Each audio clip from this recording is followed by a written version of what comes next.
Magandang hapon mga idol.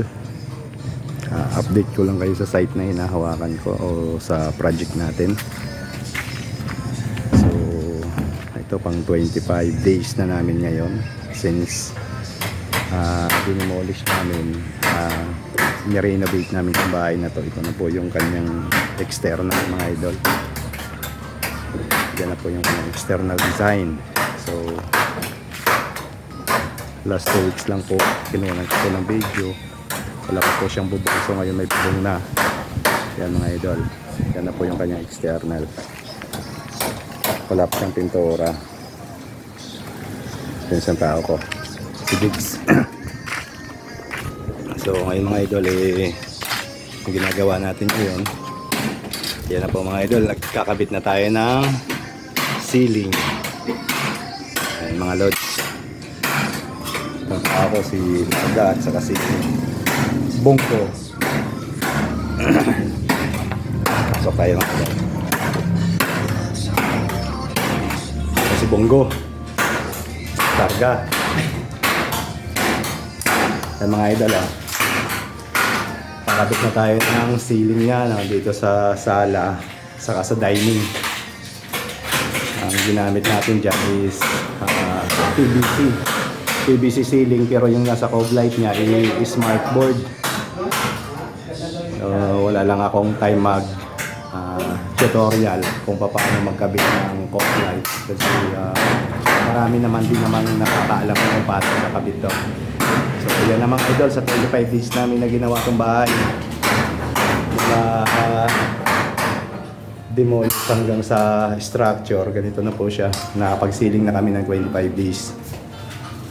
So, yan po yung kanyang sala.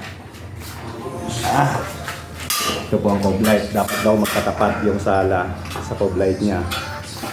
Yan po. Tapos, yung dining.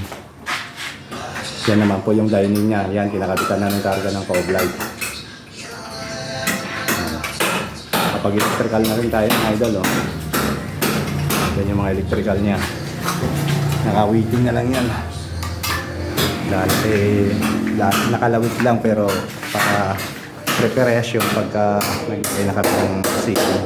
So pagkatapos ng sala at dining, dito naman kami sa kanyang dirty kitchen. Yan idol, dito naman kami lalagyan ng ceiling. Saka itong kanyang dati, wala pa to, first video ko, wala pa tong wall na to para sa kwarto. So ito naman yung kwarto mga ito, wala pa rin cove light. Yan, may cove light din to wala pang ceiling. So dito lang muna kami magsisimula sa labas. Yan mga idol, nakapag ceiling na tayo. Yan, yan pala idol, baka kataka kayo, insulation yan. Yan, nakapatong yung ating yero. So yan mga idol yung update ko sa site. Saka itong CR. Ito. Yan.